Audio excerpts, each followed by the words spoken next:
الحمد لله وحده والصلاة والسلام على من لا نبي بعد أما بعد فإن خير الحديث كتاب الله وخير الهدي هدي محمد صلى الله عليه وسلم وشر الأمور محدثاتها وكل محدثة بدعة وكل بدعة ضلالة وكل ضلالة في النار فأعوذ بالله من الشيطان الرجيم يا أيها الذين آمنوا اتقوا الله حق تقاته ولا تموتن إلا وأنتم مسلمون عن أبي هريرة رضي الله تعالى عنه قال رسول الله صلى الله عليه وسلم كل أمتي يدخلون الجنة إلا من أبى قيل يا رسول الله من أبى قال من أطاعني دخل الجنة ومن أساءني فقد أبى عن عائشة رضي الله تعالى عنها قالت قال رسول الله صلى الله عليه وسلم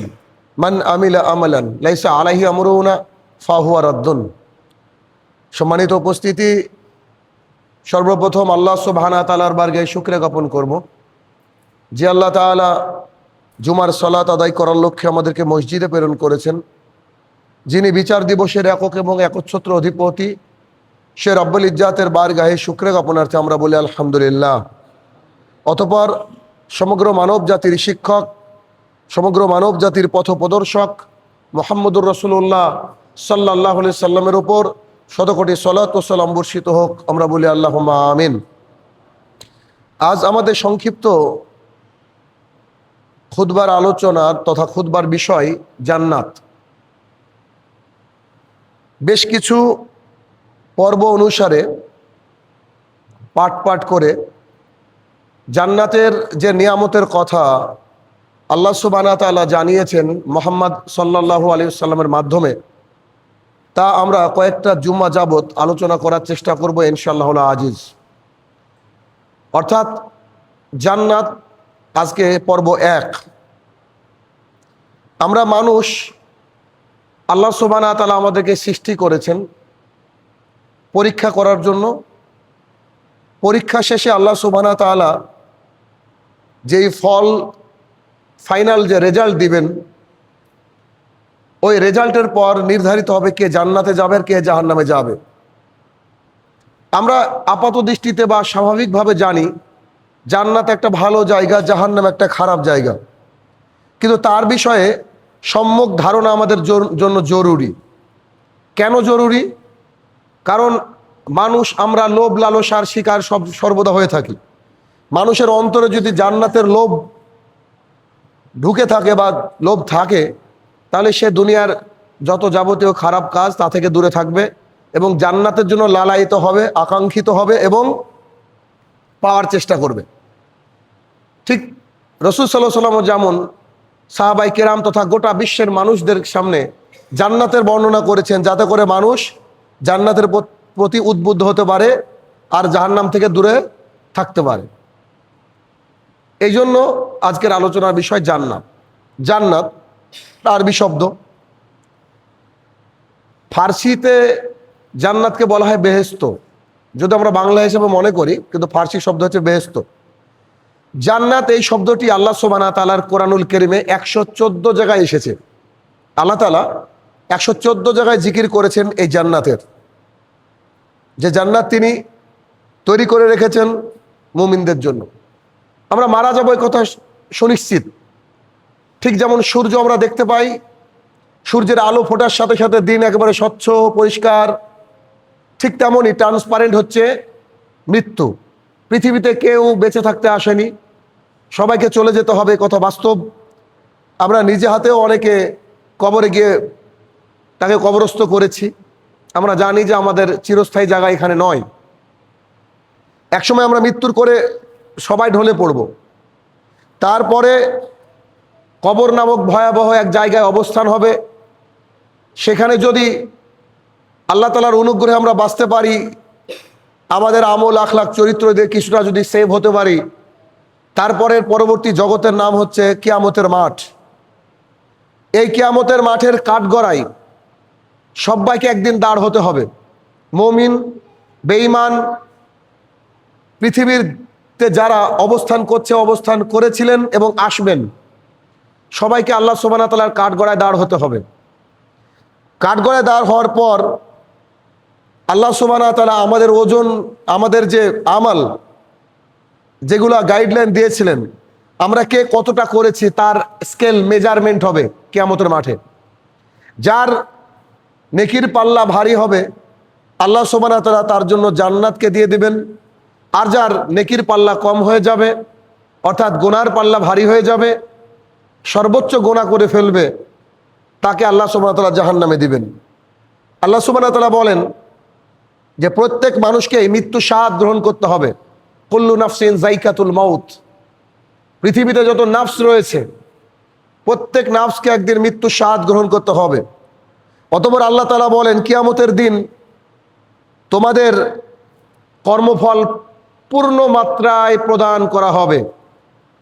পূর্ণ মাত্রা মানে হচ্ছে না এক রতি, এক বিন্দু পরিমাণ কম করা হবে, না এক বিন্দু পরিমাণ জুলুম করা হবে। যে যা করেছে তার ফল তাকে দেওয়া হবে। আপাত দৃষ্টিতে পৃথিবীর বুকে অনেক ছোট কাজ বলে আমরা যেগুলোকে অবহেলা করি, সেগুলো আল্লাহ সুবহানাহু ওয়া তাআলা কিয়ামতের মাঠে দিবেন। রাস্তায় চলতে গিয়ে একটা পাথর বা গাছের ডাল পড়ে আছে, সেটাও সরানো ইমানের একটি অঙ্গ। অতএব তারও যে পূর্ণ ফল আল্লাহ সুবহানাহু ওয়া তাআলা কিয়ামতের মাঠে দিবেন। ঠিক যেমনই আমরা পাথর বা ডাল সরিয়ে নেকি পাবো, তেমন লোকের ফসল যদি আমরা কাটি বা কারো অন্যায় করি, তা যদি যৎসামান্য হয় তাও সেদিন দেখানো হবে। এর অর্থ হচ্ছে পূর্ণ মাত্রায় সেদিন ফল দেওয়া হবে। যাকে জাহান্নামের আগুন থেকে দূরে রাখা হবে, আল্লাহ তাআলা বলছেন, যাকে জাহান্নামের আগুন থেকে দূরে রাখা হবে এবং জান্নাতে প্রবেশ করানো হবে। তার মানে এই বাক্যের অর্থ হচ্ছে মানুষ তার আমল দিয়েই জান্নাতে যেতে পারে না। আল্লাহ তাআলার অনুগ্রহ লাগবে, আল্লাহ তাআলার ভালোবাসা লাগবে, আল্লাহ তাআলার সান্নিধ্য লাগবে। যাকে জাহান্নাম থেকে বাঁচিয়ে জান্নাতে প্রবেশ করানো হবে সেই হবে সফল কাম, যেটাকে বলা হয় ফৌজুল আযীম, সবচেয়ে বড় সাফল্য, মহা সাফল্য। তার মানে যাকে জাহান্নাম থেকে বাঁচিয়ে জান্নাতে দেওয়া হবে সেই হচ্ছে সবচেয়ে সৌভাগ্যবান। সে পৃথিবীর গরিব মানুষটা হোক, পৃথিবীর কোটিপতি মানুষটা হোক, পৃথিবীতে কষ্টে থাকা মানুষ হোক, সহায় সম্পদহীন মানুষ হোক, দুর্বল মানুষ হোক, তাকে যদি জাহান্নাম থেকে বাঁচিয়ে জান্নাতে দেওয়া হয় সে হচ্ছে সবচেয়ে বড় সফল কাম। তাহলে সফলতা দুনিয়ার বুকে নাই, সফলতা একমাত্র রয়েছে আখিরাতে। তারপরে তিনি বললেন, আর এই পার্থিব জগৎ, এই পৃথিবীটা শুধুমাত্র ভোগের বস্তু ছাড়া কিছুই নয়। জি, পৃথিবীটা শুধু ভোগের বস্তু। সূরা আল ইমরান 185 নম্বর আয়াত, এর বাংলা অনুবাদ আপনাদের সামনে পেশ করা হলো। এখান থেকে বোঝা গেল, এক, সবাইকে মৃত্যুর স্বাদ গ্রহণ করতে হবে। দুই, কিয়ামতের মাঠে আল্লাহ সুবহানাহু ওয়া তাআলা আমরা যে আমল করেছি বা যাই করি না কেন তার ফল পূর্ণ মাত্রায় দিবেন, কোনো রকমের কোনো কারচুপি করা হবে না। অতঃপর আল্লাহ তাআলা যাকে জাহান্নাম থেকে বাঁচিয়ে জান্নাতে প্রবেশ করাবেন সে হচ্ছে সর্বোচ্চ সফল কাম, তার চেয়ে সফল ব্যক্তি আর নাই। আর শেষে তিনি বললেন যে এই পৃথিবীটা হচ্ছে শুধুমাত্র ভোগের বস্তু। পাহাড়ের সৌন্দর্য, সমুদ্রের সৌন্দর্য আমরা দেখি, এটাও একটা ভোগ, সাময়িক সময়। পৃথিবীর বুকে সম্পদের স্বাদ, খাবারের স্বাদ আস্বাদন করি, এগুলো ভোগের বস্তু। এগুলো আমাদের সাথে কিচ্ছু যাবে না, আমাদের সাথে যা যাবে তা হচ্ছে আমল। অতএব একটা ছোট্ট আয়াত থেকে আমরা বুঝতে পারলাম যে সবচেয়ে সফল কাম মানুষ হচ্ছে তারা যাদেরকে জাহান্নাম থেকে বাঁচিয়ে জান্নাতে প্রবেশ করার অনুমতি দেওয়া হবে। সাহল ইবনে সাদ রাদিয়াল্লাহু তাআলা আনহু বলেন, রাসূল সাল্লাল্লাহু আলাইহি সাল্লাম বলেছেন, জান্নাতে চাবুক রাখা যাবে এমন পরিমাণ জায়গা, একটা চাবুককে যদি গোল করে রাখা হয় তো এতটুকু হবে। সাহল ইবনে সাদ রাদিয়াল্লাহু তাআলা আনহু বলেন, রাসূল সাল্লাল্লাহু আলাইহি সাল্লাম বলেছেন, জান্নাতে চাবুক রাখার সমপরিমাণ জায়গা, জান্নাতে চাবুক রাখতে যতটুকু জায়গা লাগবে এত সমপরিমাণ জায়গা পৃথিবী এবং তার মধ্যবর্তী যা আছে সব কিছু অপেক্ষা উত্তম। কি দিয়ে বোঝাবে বাক্য? কিভাবে সম্ভাবের ব্যাখ্যা বিশ্লেষণ করা? পৃথিবীতে শুনেছি অমুকে সম্পদ কিনেছে এত কোটি টাকা দাম, সে বাড়ি করেছে এত কোটি টাকা দাম, সে সেই জায়গায় জমি কিনেছে এত কোটি টাকা দাম, এদেশের নেট ওর্থ হচ্ছে এত বিলিয়ন ট্রিলিয়ন ডলার। কিন্তু মুহাম্মদ সাল্লাল্লাহু আলাইহি সাল্লাম বলছেন জান্নাতে চাবুক রাখার সমপরিমাণ জায়গা হচ্ছে পৃথিবী এবং পৃথিবীর মাঝে যা আছে তার চেয়ে বেশি দামি। জি, ব্রুজ খলিফা টিকবে না, কোটি কোটি টাকার বিলিয়ন ট্রিলিয়ন টাকার সম্পদ টিকবে না। জান্নাতের জমির এত বেশি দাম, এত মূল্যবান হচ্ছে জান্নাত। জান্নাত মানে হচ্ছে আনন্দ, জান্নাত মানে হচ্ছে দুঃখ থাকবে না, জান্নাত মানে হচ্ছে অবাধ চলা, জান্নাত মানে হচ্ছে মানুষের মন যা চাইবে তা তাকে দেওয়া হবে, জান্নাত মানে মানুষ যা কল্পনা করবে তার বাইরে জিনিস পাবে, জান্নাত মানে কষ্ট ক্লেশ নামক বস্তু কিছুই থাকবে না। মানে জান্নাত মানে শুধুমাত্র অনাবিল সুখ, শান্তি আর আনন্দ, এর নাম হচ্ছে জান্নাত। আল্লাহ সুবহানাহু ওয়া তাআলা আগে বলেছি তিনি কোরআনে 114 জায়গায় জান্নাতের কথা বলেছেন। আমি একটা উল্লেখ করব না, শুধু একটা আয়াত আমি আপনাদের সামনে উল্লেখ করেছি। এগুলা একটু একটু করে পড়াশোনা করে নিতে হবে। তবে আমি একটু একটু করে আপনাদেরকে দেখাবো যে জান্নাতের ব্যাপারে বা জান্নাতের মধ্যে আমরা কি কি নিয়ামত পাবো, হয়তো কয়েক জুমা লাগতে পারে। তো প্রথম কথা হচ্ছে জান্নাত সম্পর্কে মানুষকে জানাতে হবে, সচেতনতা বৃদ্ধি করতে হবে, মানুষকে জান্নাতের ব্যাপারে উৎসাহ প্রদান করতে হবে। কেন? তাহলে মানুষ জান্নাতের ব্যাপারে আগ্রহী হবে। ঠিক যেমন করে সাহাবাই কেরাম আগ্রহী হয়েছিলেন। জানি না হাদিসগুলো আসবে কিনা, যদি আসে তো আপনাকে ব্যাখ্যা করবো ইনশাআল্লাহ। সাহাবাই কেরাম জান্নাত ছাড়া আর দ্বিতীয় কিছু বুঝতেন না। হ্যাঁ, ব্যবসা বাণিজ্য করতেন, টাকা পয়সা ছিল, দুনিয়াদারিও করতেন, আনন্দও করতেন, উল্লাসও করতেন, আবার জান্নাতের আকাঙ্ক্ষীও ছিলেন। কিন্তু জান্নাত ছিল তাদের মূল টার্গেট। আপনি আমি যখন বাজারে যাই বা বাইরে যাই, বাড়িতে না ফেরা পর্যন্ত যেমন শান্তি হয় না, সাহাবাই কেরামের ইন্টেনশন ছিল, আগ্রহ ছিল যে যেদিন আমি জান্নাত পেয়ে যাব ব্যাস, এর আগ পর্যন্ত থামা নাই, ব্যাস ইবাদত করতে হবে। তো জান্নাতের ব্যাপারে যেটা হচ্ছে শান্তির নীড়, যেখানে কষ্ট থাকবে না, যেখানে শুধু আনন্দ আর আনন্দ থাকবে, সেই জায়গার ব্যাপারে আমাদেরকে যে অফুরন্ত নিয়ামত যেখানে পাবো সেই জায়গার ব্যাপারে উৎসাহ জাগিয়ে তুলতে হবে। এর অন্যতম প্রমাণ কি? আল্লাহ সুবহানাহু ওয়া তাআলা মুহাম্মদ সাল্লাল্লাহু আলাইহি সাল্লামকে মেরাজের রাত্রিতে ডেকেছিলেন। তিনি অনেক কিছু দেখাতে পারতেন, তাকে দেখে তিনি তাকে জান্নাত দেখালেন, তারপরে তাকে জাহান্নাম দেখালেন। কেন? যে তিনি দেখুক জান্নাত কি জিনিস, তিনি দেখুক জাহান্নামের ভয়াবহতাটা কত কঠিন, এটা তিনি দেখুক। এবং তিনি যখন দেখে আসলেন তিনি তখন মানুষের সামনে বলতে থাকলেন যে শোনো, জাহান্নামের এই ভয়াবহতা রয়েছে আর জান্নাতের মধ্যে এই এই রয়েছে। তিনাকে যেমন পৃথিবীর বুকে মানুষ যখন হেয় প্রতিপন্ন করার চেষ্টা করলো, খাদিজাতুল কুবরা রাদিয়াল্লাহু তাআলা আনহা চলে গেলেন, নিজের চাচা যিনি সবচেয়ে বেশি সাপোর্ট করতেন, শাহিদুস সোহাদা, যিনি শহীদদের সর্দার আমির হামজা রাদিয়াল্লাহু তাআলা আনহু, তিনিও চলে গেলেন। এতিম মানুষ দুঃখ কষ্টে যখন তিনি পৃথিবীর জমিনে চলছেন, আল্লাহ তাআলা তার কাছে ডেকে তখন তাকে জান্নাত দেখাচ্ছেন। তার মানে বুঝতে হবে যে আল্লাহ তাআলা তাকে জান্নাত দেখিয়েছেন যাতে করে তিনি এইখানে এসে সাধারণ মানুষকে, গোটা পৃথিবীর মানুষকে জান্নাতের কথা শোনাতে পারেন, যাতে করে মানুষ আগ্রহী হয়ে ওঠে। কয়েকটা হাদিস। হাদিস নম্বর 1, আবু হুরায়রা রাদিয়াল্লাহু তাআলা আনহু বলেন রাসূল সাল্লাল্লাহু আলাইহি সাল্লাম বলেছেন, আমি সৎ কর্মশীলদের জন্য, যারা সৎ আমল করবে, সৎ কর্মশীল মানে বদ আমল করলে হবে না, আমি সৎ কর্মশীলদের জন্য এক জান্নাতের ওয়াদা করেছি। একটা হাদিস যথেষ্ট বাকি হাদিসগুলোকে বোঝার জন্য। আবু হুরায়রা রাদিয়াল্লাহু তাআলা আনহু বলেন রাসূল সাল্লাল্লাহু আলাইহি সাল্লাম বলেছেন, আল্লাহ সুবহানাহু ওয়া তাআলা বলেন, আমি আমার সৎ কর্মশীল বান্দা যারা যারা সৎ কর্মশীল হবে তাদের জন্য জান্নাত ওয়াদা করেছি, জান্নাতের ওয়াদা করেছি। জান্নাতের মধ্যে যা আছে এই জান্নাত কি?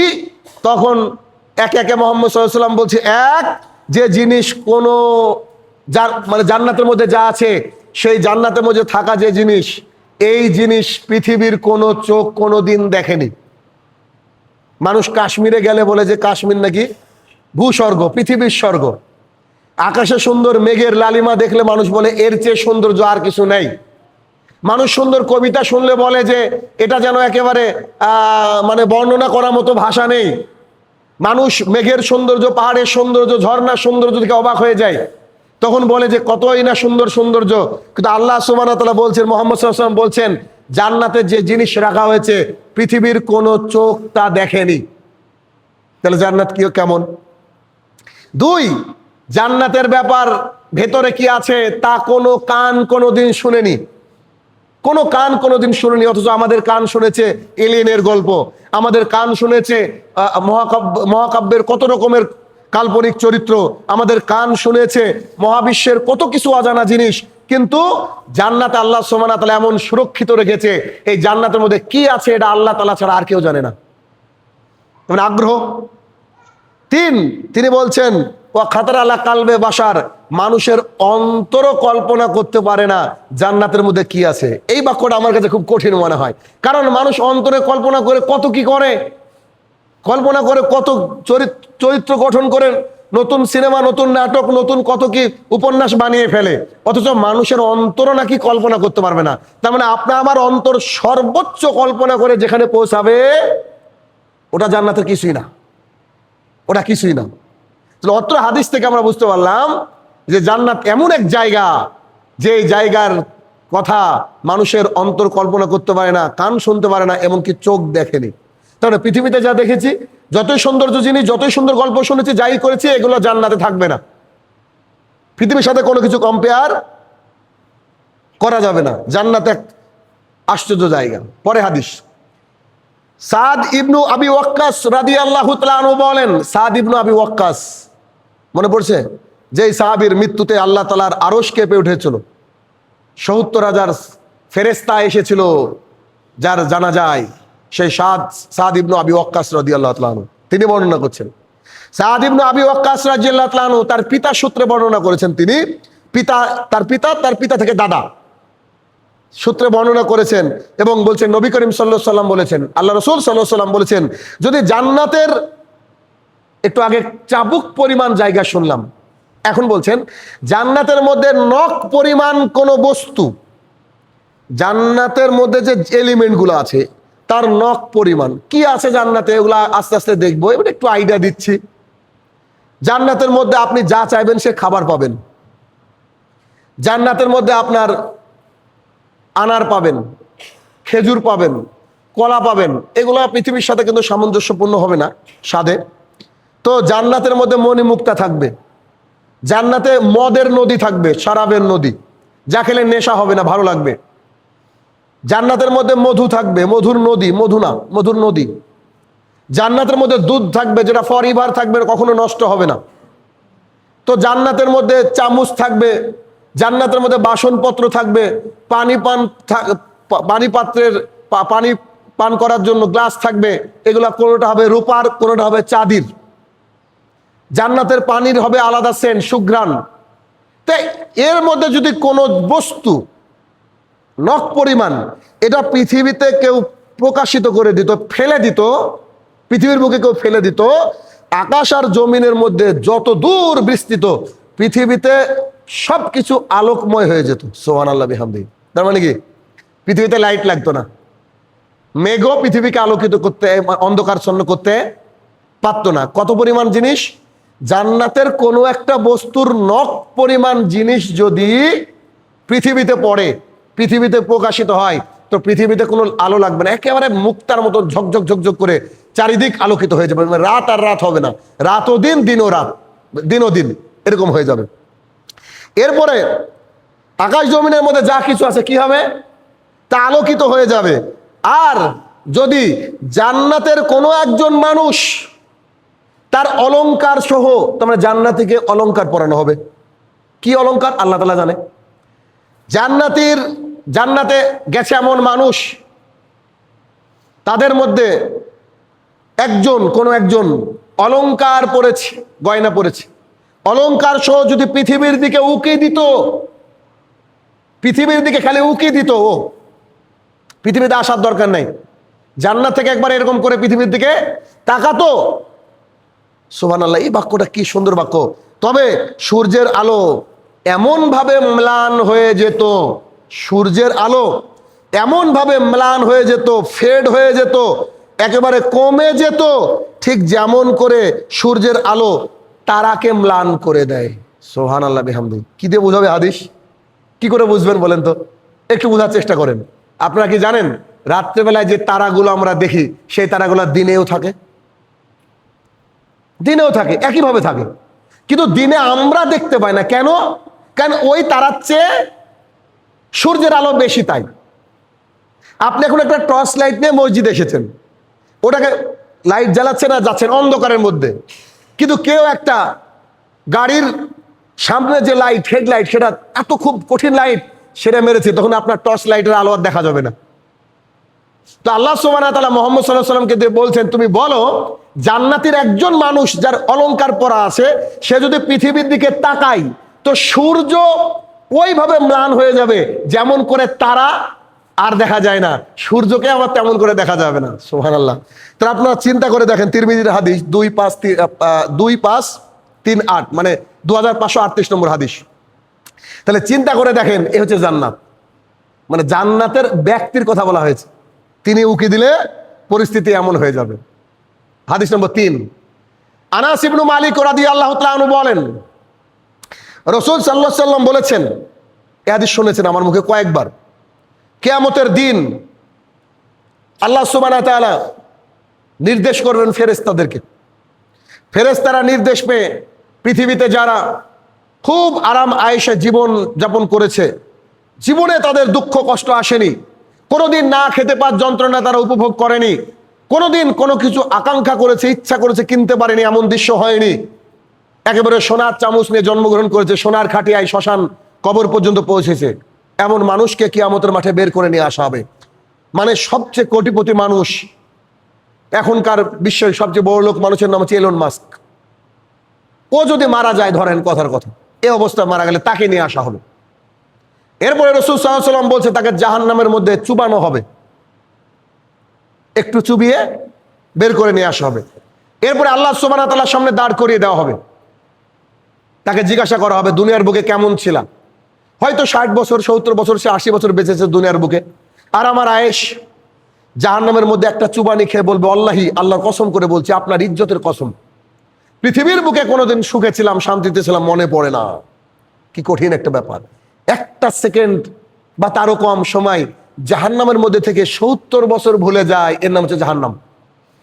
ঠিক তেমনি একজন মানুষকে টেনে বের করে আনা হবে পৃথিবীর বুকে, জন্মের পর থেকে ওর কষ্ট, কুকুরের সাথে খাবার ভাগাভাগি করে খেয়েছে, ড্রেনের মধ্যে পচা খাবার খেয়েছে, যন্ত্রণায় দিনের পর দিন না খেয়ে থেকেছে, কোনোদিন বিলাসী শব্দটা তার মাথার মধ্যে আসেনি, কোনোদিন পোলাও বিরিয়ানি হয়তো তার ভাগ্যে জুটেনি, এত হতদরিদ্র, অনেক দিন পানি খেয়ে রাত কাটিয়েছে, পচা নর্দমার পানি খেয়েছে, এত কষ্ট তার জীবনে। তাকে টেনে আনা হবে, সবচেয়ে গরিব, তাকে নিয়ে যাওয়া হবে জান্নাতের মধ্যে, তাকে চুবানো হবে, চুবিয়ে বের করে নিয়ে আল্লাহর সামনে দাঁড় করিয়ে দিয়ে বলা হবে, বলো। তখন বলবে, হ্যাঁ আমার প্রতিপালক, আপনার ইজ্জতের কসম, আল্লাহি, আল্লাহর কসম করে বলছি, পৃথিবীর বুকে আমার চেয়ে সুখে কে ছিল আমি জানি না। মানে ও ভুলে গিয়েছে, ওর খেয়ালই নাই পৃথিবীর বুকেও কেমন ছিল, ওর কোনো খেয়ালই নাই। মানে জান্নাতের এক চিলতে সুখ, 1 সেকেন্ড, ন্যানো সেকেন্ড বা মাইক্রো ন্যানো সেকেন্ড সময় সে জান্নাতের মধ্যে কাটিয়ে বলছে, আমার মনেই নাই পৃথিবীতে, মনে হয় ভালোই ছিলাম, মনে হয় ভালোই ছিলাম, এটা মনে করছে। কত 70-80 বছর ধরে কষ্ট করেছে, 70-80 বছরের কষ্ট সেকেন্ডের বিনিময়ে টার্ন ইনটু হ্যাপিনেস, একেবারে খুশিতে পরিণত হয়ে যায়। আর এত সুখ, এত বিলাসিতা, কিন্তু যদি জাহান্নামে যেতে হয় তাহলে সঙ্গে সঙ্গে সব ভুলে যাওয়া হবে। তাহলে বলে না যে পৃথিবীতে দুদিনের জীবন, খাও দাও ফুর্তি করো, একেবারে ডাহা মিথ্যা কথা। ফুর্তি করার জন্য না, খেতে হবে, আনন্দ করতে হবে, সব ঠিক আছে, কিন্তু ইসলামের যে বিধিবিধান, ইসলামের যে দায়রা, এই দায়রার মধ্যে থেকেই করতে হবে। আদারওয়াইজ খুব কঠিন একটা জায়গা আমাদেরকে মানে অবস্থান করতে হবে, আর ওই অবস্থান হবে ভয়াবহ। এটা কিন্তু মুসলিম শরীফের হাদিস, 7266 নম্বর হাদিস। অতএব এখান থেকে বোঝা যায় যে জান্নাতের আরো আসবে ইনশাল্লাহ পরপর, তো জান্নাতের ব্যাপারে মানে কত সুন্দর হাদিস রাসূল সাল্লাল্লাহু আলাইহি ওয়াসাল্লাম আমাদের সামনে পেশ করে গেছেন। এই জান্নাতের আকাঙ্ক্ষায় তো সাহাবাই কেরাম করেছিল, এই জান্নাতের আকাঙ্ক্ষায় তো আমাদেরকে করতে হবে, যে জান্নাত একবার পেয়ে যাবেন, তারপরে তার জীবনে আর দুঃখ, বেদনা, যন্ত্রণা, কষ্ট কিছুই থাকবে না। আল্লাহ তাআলা আমাদেরকে সেই শীতল যে জান্নাত, যে বাগিচা, সেই বাগিচা আমাদের ভুল ত্রুটি ক্ষমা করে আল্লাহ তাআলা আমাদেরকে সেই বাগিচা দান করুক, আল্লাহুম্মা আমিন।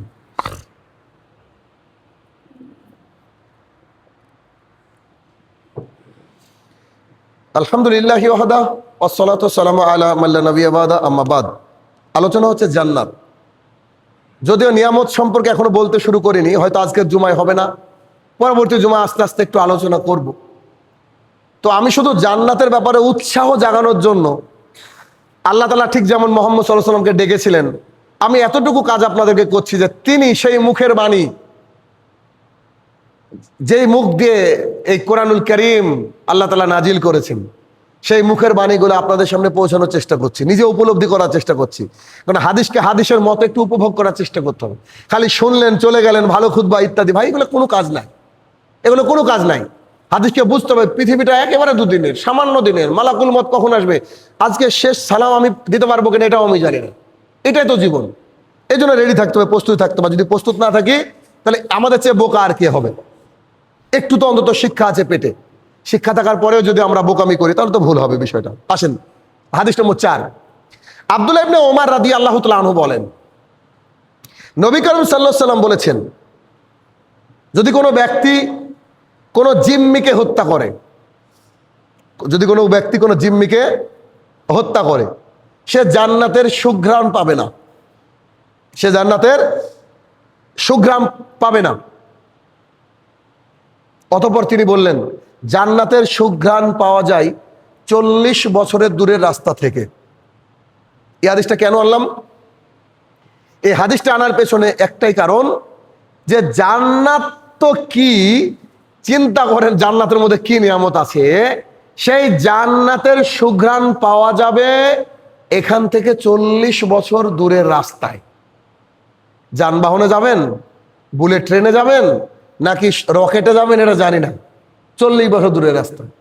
আগেকার মানুষ এখন মাঝে মাঝে একটা কথা বলে দেখবেন যে আগে যখন আমাদের এলাকায় কলাইয়ের ডাল রান্না হতো, 5 বাড়ি অব্দি সেন্ট পাওয়া যেত, আসলে পাওয়া যেতও তাই, এত তার সুগন্ধ ছিল। এখন সবই নষ্ট হয়ে যাচ্ছে, সারের কারণে হোক বা জানি না। তো এই যে সুঘ্রাণ পাওয়া যেত, এক বাড়িতে ভালো কিছু রান্না হলে 3 বাড়ি পর্যন্ত সুঘ্রাণ পাওয়া যায়। কেন? ভালো জিনিসেরই সুঘ্রাণ আছে আর খারাপ জিনিসের গন্ধ আছে। তো এই সুঘ্রাণ কতদূর পাওয়া যায়?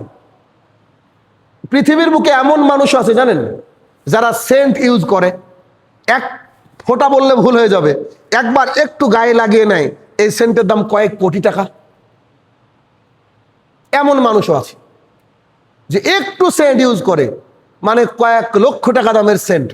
আমরা চিনি এমন মানুষ যারা ইউজ করে 6 ml সেন্ট ইউজ করে, বলছে ভাই এটা 1.5 লাখ টাকা দাম। কি বিলাসিতা চিন্তা করেন। ওই সেন্ট একবার মাখলে হয়তো 1.5 মাস 2 মাস গন্ধ যাবে না গায়ে থেকে, মানে তার সুঘ্রাণ যাবে না, বা তার কি খুশি আল্লাহ তাআলাই জানে। এই যে সেন্ট মানুষ ইউজ করে, তো এই সেন্ট পৃথিবীর বুকে সেন্ট যদি লাখ লাখ কোটি কোটি টাকা দামের হয়, সেই জান্নাতের সেন্ট পাওয়া যাবে 40 বছরের রাস্তা থেকে, রাস্তা দূরে থেকে। তার মানে জান্নাত কি জিনিস এবার চিন্তা করেন, জান্নাতে কি আছে। হাদিস নম্বর 5। আবু হুরায়রা রাদিয়াল্লাহু তাআলা আনহু বলেন, রাসূল সাল্লাল্লাহু আলাইহি সাল্লাম বলেছেন, জান্নাতের যে দলটি প্রথম জান্নাতে প্রবেশ করবে, তাদের মুখমণ্ডল হবে পূর্ণিমার রাতে চাঁদ দেখতে যেমন ঝকঝক ঝকঝক করে সুন্দর, ঠিক তেমন করে চন্দ্রের মতো সেই দল হবে প্রথম দল, যাদের মুখটা হবে একেবারে ঝকঝকে চাঁদের মতো। পূর্ণিমার রাত, মেঘহীন আকাশ, মৃদুমন্দ বাতাস বইছে, আপনি ঘাসের উপরে হাঁটছেন, চাঁদের দিকে তাকিয়ে দেখবেন আপনার গায়ের লোম পর্যন্ত দেখা যায়। সে চাঁদকে দেখে মানুষ কত কবি কত কবিতা রচনা করলো, কত রম্য উপন্যাস রচনা করলো। ওই চাঁদকে দেখে মানুষ পাগল হয়ে যায়, মোহিত হয়ে যায়। সেই চাঁদের মতো ঝকঝক করবে একজন মানুষের মুখ, যারা জান্নাতের ফার্স্ট দল থাকবে। কত সৌভাগ্য তাদের। পূর্ণিমা রাতের যেমন চাঁদ উজ্জ্বল ঝকঝক করে, ঠিক তেমন করে তারা প্রবেশ করবে, এটা হচ্ছে প্রথম দল। অতঃপর তাদের অনুগামী যারা যাবে, তারাও তাদের পেছন পেছন যারা জান্নাতের মধ্যে প্রবেশ করবে, তাদের মুখ উজ্জ্বল হয়ে যাবে। কেমন? চাঁদের আশেপাশে যে নক্ষত্র রাজি থাকে, যে চাঁদের পরে আমরা নক্ষত্রগুলাকে দেখি, আমরা নানান রকমের নক্ষত্র আকাশে দেখতে পাই, সেই নক্ষত্রের মতো সুন্দর হবে। আর তাদের সবারই অন্তরগুলো হবে একই অন্তর, যে অন্তরের মধ্যে থাকবে না কোনো হিংসা, থাকবে না কোনো বিদ্বেষ, থাকবে না কোনো মানে মারামারি থাকবে না, কোনো হানাহানি। আমরা একে অপরের সম্পদ হলে কি হলি আমরা হিংসা বিদ্বেষ করি, কিন্তু যারা জান্নাতে প্রবেশ করবে তাদের অন্তর এক অন্তর, সবাই যা ভাববে বাকি জন তাই ভাববে। সুবহানাল্লাহ। এটা চেষ্টা করতে হবে। আপনি আপনার উন্নতির কথা ভাবছেন, সাথে সাথে আপনার পাড়া প্রতিবেশীরও উন্নতির কথা ভাবেন। আপনি আপনার কোনো ভাইয়ের জন্য দোয়া করছেন, আপনি সমস্ত ভাইয়ের জন্য দোয়া করেন। অন্তর এক হওয়া উচিত। তাহলে কি, যারা জান্নাতে যাবে তাদের হিংসা থাকবে না, বিদ্বেষ থাকবে না, তাদের মধ্যে হানাহানি থাকবে না, তাদের প্রত্যেকের কি হবে, অন্তর হবে বিদ্বেষ মুক্ত। আর সবারই অন্তর হবে একটা। ও ভাবছে আমার ওই ভাইটা কতই না সুখে আছে, এ আবার ভাবছে আমার ভাইটা কতই না সুখে আছে। এরপরে তিনি বলেন, রাসূল সাল্লাল্লাহু আলাইহি ওয়াসাল্লাম বলেন, মতভেদ থাকবে না, হিংসা থাকবে না, তাদের অন্তর হবে এক, আর প্রত্যেকের থাকবে দুজন করে স্ত্রী। এটা কমন, কারণ স্ত্রীর কাছে মানুষ সর্বাধিক সুখ পেয়ে থাকে। কোটি টাকা, বিলিয়ন বিলিয়ন ডলারের ব্যবসা সম্পদ, এগুলো কখনোই শান্তি দিতে পারে না যদি না তার স্ত্রী মহিষী হয়, যদি না তার স্ত্রী আনন্দদায়ক স্ত্রী হয়, তাহলে পৃথিবীর বুকে শুধু অশান্তি আর অশান্তি। যদি স্ত্রী ভালো হয়, সেই পুরুষ সর্বাধিক শান্তি পায়। হতে পারে সে গাছতলায় থাকে, হতে পারে সে অনেক কষ্টে থাকে। এই জন্য জান্নাতের নিয়ামতের মধ্যে অন্যতম নিয়ামত হচ্ছে, যারা জান্নাতের প্রবেশ করবে, যে দলের কথা বলা হচ্ছে, যাদের অন্তর হবে নিষ্কলুষ, যাদের অন্তরে হিংসা থাকবে না, বিদ্বেষ থাকবে না, তাদের প্রত্যেকের থাকবে দুজন করে স্ত্রী। আল্লাহ রাসূল সাল্লাল্লাহু আলাইহি ওয়াসাল্লাম বলছেন, তাদের সৌন্দর্য এমন হবে, রাসূল সাল্লাল্লাহু আলাইহি ওয়াসাল্লাম একই হাদিসের মধ্যে বলছেন, তাদের সৌন্দর্য এমন হবে, তাদের গোস্ত ভেদ করে তাদের নলা, পায়ের যে নলা, এই নলার মধ্যে যে মজ্জা থাকে, মজ্জা যেটাকে ক্যালসিয়াম হিসেবে খায় মানুষ, এই মজ্জা থাকে, দেখেন না ছাগল গরু ক্যালসিয়াম হিসেবে খায় মানুষ, ভেতরে থকথকে একটা তরল পদার্থের মতো থাকে, একটা জেলির মতো। ঠিক ওইটা নারীদের সৌন্দর্য, তার স্ত্রীদের সৌন্দর্য এতটাই হবে, গোস্ত হাড় ভেদ করে যে মজ্জা আছে, এই মজ্জা ট্রান্সপারেন্ট দেখা যাবে। সুবহানাল্লাহ। সৌন্দর্য কাকে বলে? মানে ওই জন্য তো ওই যে শুরু হাদিসটা খেয়াল করেন তো, আপনি আমি কল্পনা যা করবো ভুল, এর কেমন হবে তাহলে, মনে হচ্ছে না এরকম? তাহলে কি, তাদের সৌন্দর্য এত বেশি সৌন্দর্য, তাদের গোস্ত নলা ভেদ করে মজ্জা যে সৌন্দর্য, এই মজ্জা দেখা যাবে। তারা সকাল সন্ধ্যায় আল্লাহ তাআলা তাসবিহ করবে। সুবহানাল্লাহ, আলহামদুলিল্লাহ, আল্লাহু আকবার। তারা তাসবিহ করতে থাকবে, আল্লাহর প্রশংসা করতে থাকবে। কেন? আল্লাহ তাআলা তাদেরকে নিয়ামত দিয়েছে, স্বামী দিয়েছে। আল্লাহ সুবহানাহু ওয়া তাআলার কত নিয়ামত তারা সেদিন উপভোগ করেছে। তারা কখনো রোগগ্রস্ত হবে না, স্ত্রীরা কখনো হায়েজা হবে না, রোগগ্রস্ত হবে না। তারা নাক ঝাড়বে না, নাক থেকে শ্লেষা কোনো কিছু খারাপ কিছু বেরাবে না, তারা থুতু ফেলবে না। এগুলো তো খারাপ জিনিস, পৃথিবীর বুকে ভালো লাগে না আমাদের। তারা রোগগ্রস্ত হবে না, তারা নাক ঝাড়বে না, তারা থুতু ফেলবে না। তাদের পাত্র সমূহ, যে খাবার পরিবেশনের পাত্র, সেই পাত্র হবে স্বর্ণ এবং রৌপ্যের, সোনার এবং রূপার পাত্র হবে, ফ্রি অফ কস্ট, টাকা লাগবে না, সোনার এবং রূপার পাত্র হবে। আর চিরুনি, তাদের কাছে যে চিরুনি থাকবে, এই চিরুনি হবে সোনার চিরুনি, সোনার চিরুনি হবে। তাদের মানে যে সুগন্ধি হবে, সেই সুগন্ধির যে কাঠ, ওই কাঠগুলো মানে একটা ধূপদানি হবে, সেই ধূপদানি হবে মিশকে অম্বরের তুলনায় আরো বেশি শ্রেষ্ঠ। একই হাদিসের আরেকটা হাদিসে বর্ণনা আসছে, তারা কখনো জান্নাতে পেশাব পায়খানা করবে না। মানে না পেশাব পায়খানা হবে, না তাদের নাক ঝাড়া হবে, না তারা হাইজগ্রস্ত অর্থাৎ অসুস্থ হবে, না তারা আপনার কফ বা কাশ কিছু উঠবে তাদের ভেতর থেকে, না এরকম কিছু থাকবে না। তারা থুতুও ফেলবে না, এমনকি তাদের শ্লেষাও হবে না। এরপরে বলছে তাদের চিরুনি হবে স্বর্ণের তৈরি, অপর হাদিসের অংশ। তাদের ঘাম হবে মিশকের মতো, মানে সুগন্ধিময়, মিশক সবচেয়ে দামি সেন্ট আর কি, এই মিশকের মতো সুগন্ধিময় হবে তাদের ঘাম। এই ঘামের মাধ্যমে হজম প্রক্রিয়া হবে, হয়তো আল্লাহ তাআলা ভালো জানে।